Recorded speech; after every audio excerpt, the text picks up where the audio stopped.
Olá, meu nome é Eduardo Starosta e esse é o canal Fora de Curva. Bom pessoal, chegamos na segunda-feira, hoje é dia 21 de março de 2022. Espero que cada um de vocês tenha tido um excelente final de semana.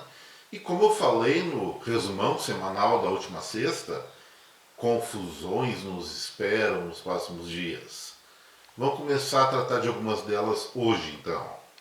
A primeira, como não poderia deixar de ser, é o fato da guerra entre Rússia e Ucrânia estar se aproximando de seu primeiro mês de acontecimento. E o que nós estamos observando é uma resistência ferrenha dos ucranianos, enquanto isso a Rússia tenta cada vez novas abordagens de ataque.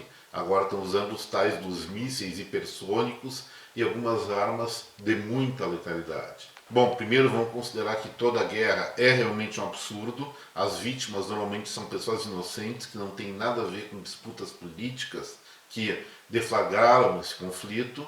Mas o que fica claro nesse primeiro quase um mês de guerra é que a Ucrânia, sim, ela está sendo apoiada por potências vinculadas à OTAN, com armamentos, com voluntários, enfim, está resistindo aos ataques russos. E mesmo que esse oponente tenha armas mais poderosas, mais destruidoras, vai ser muito difícil, pelo menos no curto prazo, que os russos realmente cumpram seus objetivos bélicos. Enquanto isso, é claro, tanto economicamente como politicamente, as duas nações vão se desgastando e, pelo jeito, essa é a aposta mais contundente que a OTAN está fazendo em relação aos russos, com o claro objetivo de desgastar aquela potência bélica, enfraquecer ela, evidentemente, para depois fazer valer uma mudança na correlação de peso do poder global. Gente, isso é uma estratégia muito clara, muito óbvia, mas o que se deve pensar é que nesses jogos de guerra não é só um lado que está pensando, o outro lado também pensa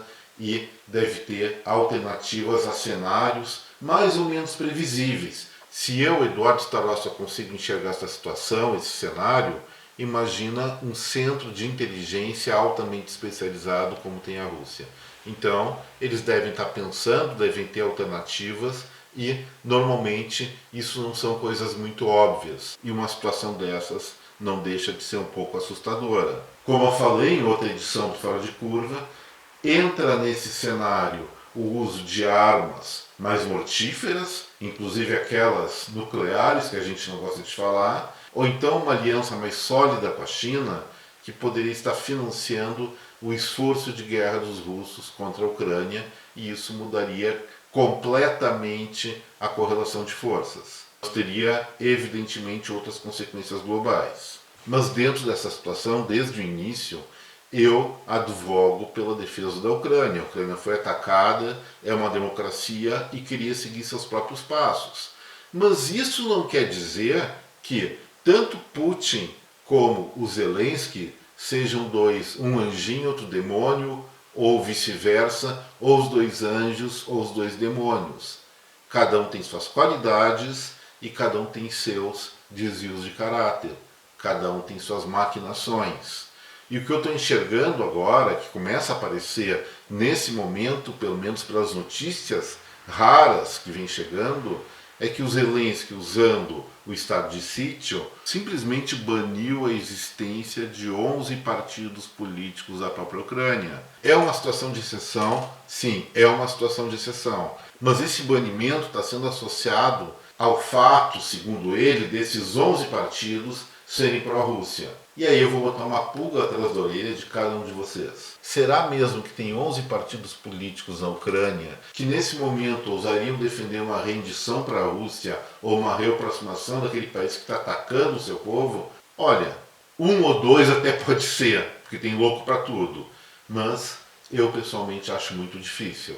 Então vamos ficar de olho também nesse presidente da Ucrânia, o Zelensky, para ver se ele não está se aproveitando da situação para tomar algumas atitudes oportunistas dentro das circunstâncias para consolidar um poder de forma autocrática. Não estou dizendo que é, não estou dizendo que não é. Estou dizendo que tem a possibilidade de ser. As coisas estão muito obscuras ainda. E o segundo assunto que eu queria tratar hoje no Fora de Curva diz respeito a um estudo da Universidade de Michigan que coloca que com a tecnologia existente hoje nos Estados Unidos, 5G, robotização, já é possível que robôs substituam caminhoneiros em 90% dos percursos rodoviários normalmente usados por esses profissionais. Isso significaria mais ou menos que a automatização iria substituir pelo menos 500 mil profissionais do ramo.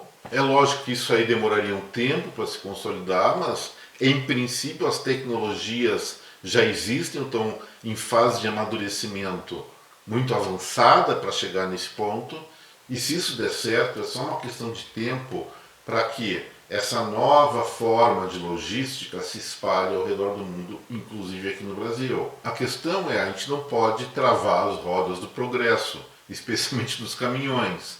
Mas, pensando pelo outro lado, se isso for implantado de maneira muito rápida, nós teremos um grave problema de empregabilidade, não só nos Estados Unidos, mas ao redor do mundo. E isso sim deve ser pensado, deve ser estudado para se encontrar alternativas para aqueles profissionais que eventualmente ficarem fora de qualificação para esse tipo de mercado. E agora, gente, hoje é segunda-feira, como eu falei logo na abertura desse vídeo, o dólar está fechando ao redor de R$ 4,94. Finalmente desceu do patamar de R$ 5,00 e, como já falei em alguns comentários anteriores, o ponto de equilíbrio da relação entre real e dólar vai ficar entre 4,40 e 4,70. Acima disso o real está muito desvalorizado e abaixo disso fica valorizado demais, prejudicando exportações. Mas a questão é a seguinte, essa recente valorização da moeda brasileira, vou repetir, é efeito direto da alta da taxa de juros. O Brasil subindo a Selic para 11,75% virou ainda mais a menina dos olhos dos especuladores financeiros do mundo inteiro. Então está entrando de balde, de caminhão, vamos falar assim, dinheiro estrangeiro para investir nos títulos da dívida pública nacional. E isso vem fazendo sim com que a nossa moeda, o real, se valorize. Mas vamos deixar bem claro uma coisa, essa valorização ela é artificial em função desses juros malucos que o Banco Central está colocando aqui no país, e os eventuais benefícios disso em termos de produtos importados mais baratos vão ser muito inferiores aos pontos negativos em termos de algumas dimensões. Quais são elas? Primeiro, fica mais difícil exportar. Segundo, a produção interna aqui fica prejudicada exatamente porque os importados são mais baratos. E terceiro, porque com um custo financeiro desses, é claro que as pessoas vão parar de investir. Tanto pessoas jurídicas, tanto empresas no processo produtivo, como eu já apontei, como as pessoas físicas estão sendo prejudicadas, não vão fazer ou vão fazer muito menos créditos pessoais para adquirir artigos duráveis, seja um computador, seja uma cozinha, seja uma cama, seja até um imóvel. Isso simplesmente faz com que a roda da economia brasileira se desacelere e os efeitos podem ser muito graves, muito negativos nos próximos meses.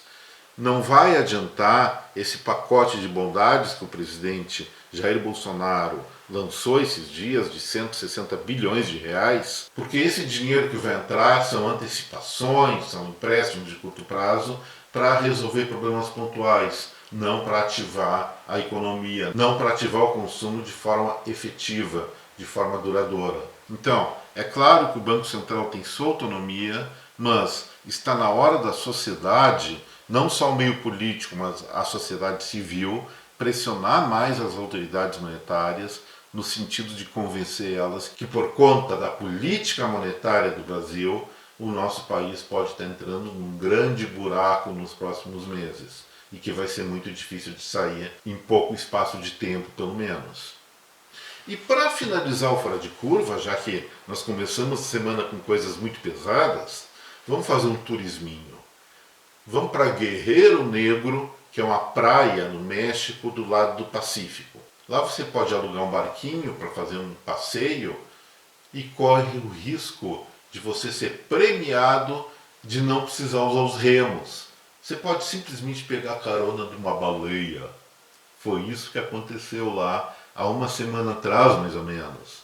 Uma baleia cinzenta, deve ser uma raça, não conheço muito meio baleístico, simplesmente se colocou embaixo de um barco e deu uma carona para as pessoas que estavam andando nele, fez um tour pela região e depois liberou eles para voltar para a praia. Lógico que as pessoas em cima do bote ficaram assustadas no início, mas depois, pelo vídeo que teve, parece que começaram a curtir a brincadeira. Até eu estou pensando, no próximo verão brasileiro, eu vou conversar com umas baleias, vou aprender o baleias e vou criar uma empresa de baleias de aluguel para fretes turísticos. Espero que vocês sejam meus clientes. Eu, pessoalmente, não entraria numa dessas. Mas isso depende da coragem de cada um. E com essa, gente, o Fora de Curva de hoje fica por aqui.